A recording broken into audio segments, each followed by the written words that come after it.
पहला जो हमारा चीज़ है, जो सबसे पहली चीज़ हमें जाननी है वो जाननी है कि एनाटॉमी क्या होती है। ठीक है, एनाटॉमी किसे कहते हैं ये हमें सबसे पहले जानना है। ठीक है, तो देखिए एनाटॉमी क्या होता है आपका, it is a scientific study of human body structure like size, shape, location and weight. यानी कि एनाटॉमी क्या होता है, एक साइंटिफिक स्टडी होती है जिसमें हम किसी भी ऑर्गन का ये देखते हैं कि वो ऑर्गन कहाँ पे सिचुएटेड है, यानी कि उसकी लोकेशन क्या है, उसका साइज क्या है, उसका शेप क्या है। इन सब चीज़ों के बारे में हम पढ़ाई करते हैं, एक साइंटिफिक स्टडी करते हैं जिसको हम क्या बोलते हैं, एनाटॉमी बोलते हैं। ठीक है, इस चीज पूरी चीज का एक टर्म देते हैं आपका एनाटॉमी देते हैं। ठीक, नेक्स्ट है आपका फिजियोलॉजी। ठीक है, फिजियोलॉजी क्या होता है आपका, it is a scientific study of human body function. यानी कि ये साइंटिफिक स्टडी होती है जिसमें हम ह्यूमन बॉडी के जो फंक्शन है उनके बारे में पढ़ते हैं कि जैसे हमारा कोई ऑर्गन है, जैसे हार्ट है, तो वो कैसे फंक्शन कर रहा है। इस बारे में अगर हम पढ़ाई करते हैं तो एक साइंटिफिक स्टडी करते हैं, तो इसको क्या बोलते हैं, फिजियोलॉजी बोलते हैं। फिजियोलॉजी का मतलब होता है पर्टिकुलर की एक फंक्शन। ठीक है, किसी भी ऑर्गन का फंक्शन कैसा है, इस चीज को हम फिजियोलॉजी में पढ़ते हैं। ठीक है, और एनाटॉमी में हम ये देखते हैं कि कोई भी हमारा जो ऑर्गन है वो कहाँ पे सिचुएटेड है, कितना उसका वेट है, कितना उसका लेंथ है, कितनी उसकी हाइट है, इन सारी चीज़ों के बारे में हम देखते हैं। ठीक है, नेक्स्ट आपका आता है टॉपिक सेल। ठीक है, सेल क्या होती है आपका, हम ये पढ़ेंगे। सेल जो होता है हमारा, से are the smallest functional unit of the body. यानी हमारा जो सेल होता है वो हमारे बॉडी का स्मॉलेस्ट फंक्शनल यूनिट होता है, इसको क्या बोलते हैं, हम सेल बोलते हैं। ठीक है, नेक्स्ट आता है हमारा उसका स्ट्रक्चर। ठीक है, सेल का structure, cell consist plasma membrane inside with there are a number of organelles floating in a watery fluid called cystole।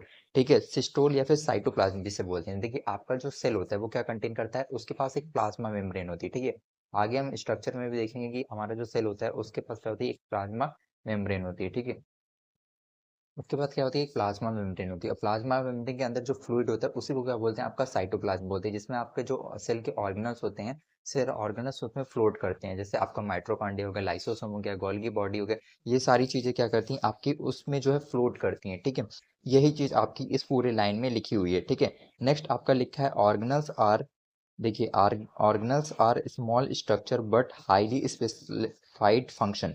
यानी कि आपका जो ऑर्गेनल्स होते हैं वो स्मॉल स्ट्रक्चर्स होते हैं, यानी बहुत ही छोटे स्ट्रक्चर्स होते हैं, लेकिन इनका जो फंक्शन होता है वो हाईली स्पेशलाइज्ड फंक्शन होता है। ठीक है, नेक्स्ट हमारा जो लिखा है, they include mitochondria, ribosome, endoplasmic reticulum, Golgi apparatus, lysosome and microfilaments. यानी कि जैसा कि मैंने आपको बताया कि जो सेल होता है उसके अंदर जो है क्या होता है आपका, डिफरेंट टाइप ऑफ ऑर्गेनल्स होते हैं, जैसे माइटोकॉन्ड्रिया हो गया, आपका गोल्गी बॉडी हो गया, आपका एंडोप्लाज्मिक रेटिकुलम हो गया, ठीक है, लाइसोसोम हो गया और माइट्रोकॉन्ड्रिया। ठीक है, तो ये सारी चीजें जो है आपके सेल के अंदर पाई जाती हैं। ठीक है, नेक्स्ट अब हम इन जो ऑर्गेनल्स होते हैं इनको एक एक करके पढ़ेंगे। ठीक है, तो हम सबसे पहले आपको स्ट्रक्चर दिखा देते हैं कि सेल का, ह्यूमन सेल का स्ट्रक्चर हम आपको दिखा देते हैं कि ह्यूमन सेल का पूरा स्ट्रक्चर कैसा होता है। ठीक है, देखिए इस ये जो ह्यूमन सेल है इसके अंदर ये जो फ्लूइड होता है प्रेजेंट, जिसमें ये सारी चीजें होती हैं, आपके ऑर्गेनल्स होते हैं, उसको आपका बोलते हैं साइटोप्लाज्म। ठीक है, ये जो साइटोप्लाज्म में आपको ये जो स्ट्रक्चर दिखाई दे रहा है बंडल लाइक, ये जो स्ट्रक्चर आपको दिखाई दे रहा है इसको क्या बोलते हैं, आपका सेंट्रियोल्स बोलते हैं। ठीक है, इस बंडल लाइक स्ट्रक्चर को हम बोलते हैं सेंट्रियोल्स। ठीक है, नेक्स्ट आपका ये देखिए, आपको ये जो स्ट्रक्चर दिखाई दे रहा है पिंक कलर में, आपको ये जो स्ट्रक्चर दिखाई दे रहा है ये होता है आपका गोल्गी अपार्टस। ठीक है, गोल्गी अपार्टस के पास देखिए आपको ये क्वाइंट लाइन स्ट्रक्चर आपको दिखाई देते हैं जिसको बोलते हैं आपका आपका लाइसोसोम। ठीक है, साथ ही साथ आपको ये स्ट्रक्चर आपको दिखाई दे रहा होगा, इसको क्या बोलते हैं, माइट्रोकॉन्ड्रिया। माइट्रोकॉन्ड्रिया जो होता है power house of the cell होता है, जो कि हमारे जो सेल है उसे कार्य करने के लिए एक तरह से क्या कर देता है, ऊर्जा देता है, एटीपी देता है। ठीक है, साथ ही साथ आपका ये जो सेल होती है इसके पास एक मेम्ब्रेन होती है जिसे क्या बोलते हैं, आपका सेल मेम्ब्रेन बोलते हैं। ठीक है, ये सारे ऑर्गेनल एक मेम्ब्रेन से घिरे होते हैं, उस को क्या बोलते हैं, आपका सेल मेम्ब्रेन बोलते हैं। साथ ही साथ इसमें इंक्लूड होता है आपका endoplasmic reticulum, rough endoplasmic reticulum और न्यूक्लियस। न्यूक्लियस आपका जो होता है मेन होता है, क्योंकि यही जो है इसी के पास क्या होता है, आपका जेनेटिक मटेरियल होता है, और जेनेटिक मटेरियल ही डिफाइन करता है कि आपका जो सेल है वो कैसा फंक्शन करने वाली है। ठीक है, तो ये था आपके ऑर्गेनल्स। अब हम इन ऑर्गेनल्स को डिटेल में पढ़ने वाले हैं एक एक करके। तो सबसे पहला जो हमारा ऑर्गेनल है वो है आपका न्यूक्लियस। ठीक है, न्यूक्लियस क्या होता है इसके बारे में हम, every cell in the body has a nucleus. यानी हमारे बॉडी में जितनी भी सेल होती हैं उनके पास क्या होता है, आपका न्यूक्लियस होता है। ठीक है, नेक्स्ट आपका लिखा है एक्सेप्शन, लेकिन इसमें भी क्या है, आपका एक एक्सेप्शन है, वो है आपका मैच्योर एरिथ्रोसाइट यानी कि आरबीसी।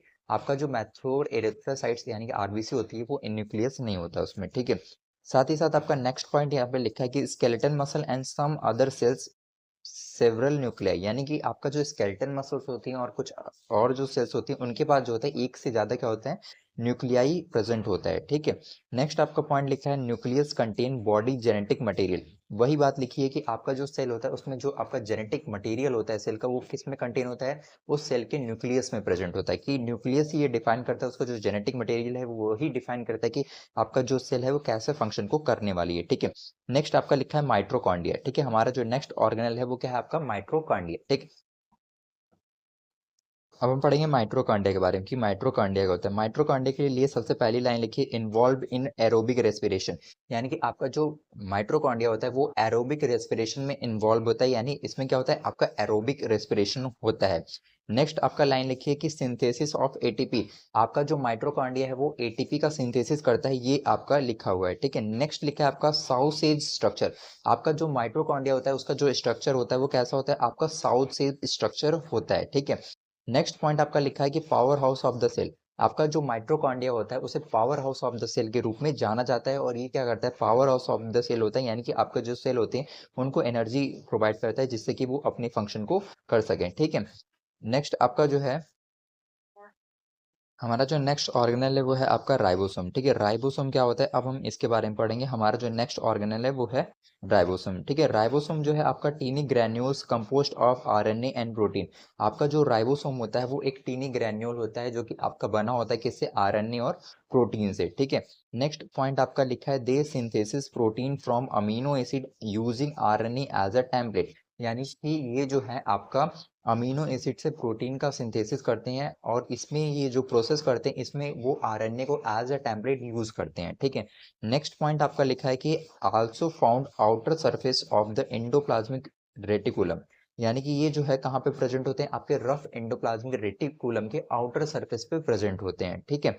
नेक्स्ट आपका जो ऑर्गेनल आता है वो आता है आपका एंडोप्लाज्मिक रेटिकुलम, ठीक है। एंडोप्लाज्मिक रेटिकुलम क्या होता है, अब हम इनके बारे में पढ़ेंगे। एंडोप्लाज्मिक रेटिकुलम क्या होता है, आपका series of interconnecting membranes canal in the cytoplasm. यानी कि ये साइटोप्लाज्म जो होता है इंटरकनेक्टिंग मेम्ब्रेन होती है, यानी इंटरकनेक्टिंग मतलब एक दूसरे से जुड़ी हुई क्या होती है, मेम्ब्रेन होती है, कैनाल्स होती हैं, ठीक है। साथ ही साथ ये जो आपके एंडोप्लाज्मिक रेटिकुलम जिन्हें ईआर के नाम से भी जाना जाता है, ये आपके दो टाइप्स की होती है, एक होता है आपका स्मूथ और दूसरा होता है आपका रफ, ठीक है। अब देखिए इनके दो टाइप है तो इनके दोनों के अलग अलग फंक्शन भी होते हैं। देखिए आपका जो स्मूथ होती है वो सिंथेसिस करते हैं आपके लिपिड एंड स्टेरॉइड हार्मोन का, ठीक है। साथ ही साथ आपकी जो रफ होती हैं वो साइट होती हैं सिंथेसिस ऑफ प्रोटीन, यानी कि प्रोटीन सिंथेसिस का जो है साइट होती हैं आपके रफ एंडोप्लाज्मिक रेटिकुलम, ठीक है। नेक्स्ट आपका आता है गोल्गी अपार्टस, ठीक है। गोल्गी अपार्टस क्या होता है, अब हम इनके बारे में पढ़ेंगे। आपका जो गोल्गी अपार्टस होता है वो कंसिस्ट करता है stack of closely folded flattened membranous sac, ठीक है। आपका जो गोल्गी अपार्टस होता है वो क्लोजली फ्लैटेंड मेम्ब्रेनस सैक को कंसिस्ट करता है। साथ ही साथ ये जो है प्रेजेंट होता है इन आल सेल। आपका नेक्स्ट पॉइंट लिखा है, present in all cell but large that synthesis and export protein. मतलब कि ये जो आपका गोल्गी अपार्टस होता है वो तो सभी सेल में प्रेजेंट होता है, लेकिन ये लार्ज नंबर में वहां पे प्रेजेंट होता है, उन सेल्स में प्रेजेंट होता है जो कि आपका सिंथेसिस करती हैं, साथ ही साथ एक्सपोर्ट करती हैं प्रोटीन्स का, ठीक है। नेक्स्ट आपका ऑर्गेनल्स आता है। आपका जो नेक्स्ट ऑर्गेनल है वो है आपका लाइसोसोम। लाइसोसोम क्या है, एक सिक्रेटरी वेसल्स है, ठीक है, फॉर्म्ड बाय गोल्गी अपार्टस। यानी कि आपका जो लाइसोसोम होता है एक सिक्रेटरी वेसल्स होता है जो कि आपके गोल्गी अपार्टस के थ्रू जो है फॉर्म्ड किया गया होता है, ठीक है, यानी कि बनाया गया होता है, ठीक है। नेक्स्ट पॉइंट यहाँ पे लिखा है, contain variety of enzyme involve in breaking down fragment of organelles and large molecule, example RNA, DNA and carbohydrate and protein. यानी कि ये जो आपका लाइसोसोम होता है उसमें वैरायटी ऑफ क्या होता है, एंजाइम, यानी बहुत ढेर सारे क्या होते हैं, एंजाइम होते हैं जो कि आपके ऑर्गेनल जैसे आपका डीएनए, आरएनए, इन सारी चीजों को क्या करते हैं, तोड़ने का काम करते हैं, ब्रेक करने का काम करते हैं। साथ ही साथ कार्बोहाइड्रेट और प्रोटीन को भी तोड़ने का काम करते हैं, ठीक है। नेक्स्ट आपका आता है ऑर्गेनल में माइक्रोफिलामेंट, ठीक है। माइक्रोफिलामेंट क्या होते हैं, अब हम इनके बारे में पढ़ेंगे। माइक्रोफिलामेंट क्या होते हैं, आपके स्मॉलेस्ट फाइबर्स होते हैं, क्या होते हैं, आपके स्मॉलेस्ट फाइबर होते हैं, इस टाइप के क्या होते हैं, ये छोटे छोटे फाइबर्स होते हैं, ठीक है। अब आगे में आपका पॉइंट में लिखा है कि they provide structural support, maintain the characteristic shape of the cell and permit contraction, example in muscle cell. यानी कि आपका नेक्स्ट पॉइंट में ये लिखा है कि ये आपकी जो बॉडी होती है उसे स्ट्रक्चरल सपोर्ट प्रोवाइड करते हैं ये माइक्रोफिलामेंट, ठीक है। साथ ही साथ हमारा जो सेल होता है उसके कैरेक्टरिस्टिक शेप, यानी उसका शेप कैसा हो रहा है इस चीज को भी वो डिफाइन करते हैं, उनको मेंटेन करके रखते हैं। साथ ही साथ ये परमिट करते हैं कॉन्ट्रैक्शन को, कॉन्ट्रैक्शन एंड रिलैक्सेशन। कॉन्ट्रैक्शन मतलब एक तरह से आप सिकुड़ना समझ सकते हैं। ये क्या करते हैं, आपका कॉन्ट्रैक्शन करते हैं, ठीक है। कॉन्ट्रैक्शन रिलैक्शन, यानी कि कॉन्ट्रैक्शन मतलब सिकुड़ने, सिकुड़ने की तरह एक तरह से आप समझ सकते हैं, उस चीज को क्या बोलते हैं, आपको कॉन्ट्रैक्शन बोलते हैं, ठीक है। आपका ये जो कॉन्ट्रैक्शन होता है वो आपके ब्लड वेसल्स में भी अकर होता है, ठीक है। तो ये कहाँ पे एग्जाम्पल में है, आपका मसल सेल। मसल सेल में कैसे, देखिए आपके जो मसल्स होती है वो आपके मूवमेंट के अकॉर्डिंग जो है वो कॉन्ट्रैक्ट एंड रिलैक्स होती है, उसमें जो प्रोटीन होती है एक्टिन एंड मायोसिन, वो उन पे भी डिपेंड करता है, ठीक है। जो मसल का कॉन्ट्रैक्शन होता है, रिलैक्सेशन होता है, उसके जो फंक्शन होते हैं उन चीजों पे भी निर्भर करता है, ठीक है। नेक्स्ट आपका जो ऑर्गेनल आता है वो आता है आपका माइक्रोट्यूब्यूल्स। अब हम पढ़ेंगे माइक्रोट्यूब्यूल्स क्या होते हैं। माइक्रोट्यूब्यूल्स क्या होते हैं, आपके लार्ज कॉन्ट्रैक्टाइल प्रोटीन फाइबर्स होते हैं, यानी कि ये जो है लार्ज कॉन्ट्रैक्टाइल प्रोटीन फाइबर्स, ये कैसे फाइबर्स होते हैं, आपके प्रोटीन के फाइबर्स होते हैं, ठीक है। प्रोटीन फाइबर होते हैं जो कि इन्वॉल्व होते हैं, they are involve in movement of, यानी कि ये जो है इन्वॉल्व होते हैं उन चीजों की मूवमेंट में जो कि हम आगे देखने वाले हैं, ठीक है। उनके बारे में लिखा है किस किस चीज की मूवमेंट में। पहला आपका मूवमेंट है organelle within the cell, यानी कि सेल के अंदर जो ऑर्गेनल्स मूवमेंट कर रहे हैं, जैसे आपका राइबोसोम हो गया, आपका गोल्गी अपैरेटस हो गया, आपका जो माइटोकॉन्ड्रिया हो गया, वो सेल के अंदर कैसे मूवमेंट कर रहे हैं, इस चीज में जो है आपका इन्वॉल्व होते हैं आपके माइक्रोट्यूब्यूल्स, ठीक है। माइक्रोट्यूब्यूल्स इन चीज में इन्वॉल्व होते हैं। नेक्स्ट आपका ये इन्वॉल्व होते हैं, इनका जो फंक्शन होता है, इन्वॉल्व होना होता है किस चीज में, क्रोमोसोम ड्यूरिंग सेल डिवीजन, यानी कि क्रोमोसोम मूवमेंट में भी ये इन्वॉल्व होते हैं, ठीक है। ड्यूरिंग सेल डिवीजन, जब हमारा सेल डिवाइड हो रहा होता है उस समय जो आपका क्रोमोसोम को मूवमेंट होता है, उस समय भी आपका माइक्रोट्यूब्यूल्स होते हैं वो इन्वॉल्व होते हैं, उनका फंक्शन होता है, ठीक है। ये सारी चीजें क्या आपके माइक्रोट्यूब्यूल्स के फंक्शंस हैं, ठीक है। नेक्स्ट आपका सेल एक्सटेंशंस, यानी कि सेल एक्सटेंशन में भी इसका जो है फंक्शन होता है आपके माइक्रोट्यूब्यूल्स का, ठीक है। नेक्स्ट पॉइंट आपको पढ़ना है साइटोस्केलेटन, ठीक है। अब ये देखेंगे इनकी साइटोस्केलेटन क्या होता है, ठीक है। आपका जो साइटोस्केलेटन होता है वो कंसिस्ट करता है टीनी स्ट्रैंड ऑफ प्रोटीन, यानी कि आपका जो साइटोस्केलेटन होता है वो किसको कंटेन करता है, टीनी स्ट्रैंड ऑफ प्रोटीन, यानी प्रोटीन के टीनी यानी छोटे छोटे स्ट्रैंड्स को जो है कंटेन करके बना होता है आपका साइटोस्केलेटन, ठीक है। तो आज के लिए इतना ही। आज की वीडियो में हमने पूरे सेल को देखा है, जो कि आपके जो बुक है Ross and Wilson anatomy and physiology, उसके अकॉर्डिंग हमने ये पूरी चीजें देखी हैं, और ये सारी चीजें आपको आपके बुक रॉस एंड विल्सन की जो बुक है उसमें आपको मिल जाएंगी, ठीक है। तो अगर आपको हमारी वीडियो अच्छी लगी तो हमारे वीडियो को लाइक और हमारे चैनल को सब्सक्राइब कर लें। साथ ही साथ आप हमारे टेलीग्राम चैनल को ज्वाइन कर लें, जिससे कि आपको जो वीडियो का नोट्स है, पीडीएफ है, वो आपको मिल सके, ठीक है। तो सबसे पहले आप हमारे टेलीग्राम चैनल को ज्वाइन कर लें और हमारे चैनल को सब्सक्राइब कर लें, जिससे कि आप पूरे सेमेस्टर की जो प्रिपरेशन है वो हमारे साथ कर सके, और आपका जो एग्जाम होने वाला है अगले 6 महीने बाद फरवरी में, वो अच्छे से जा सके, ठीक है। Thank you.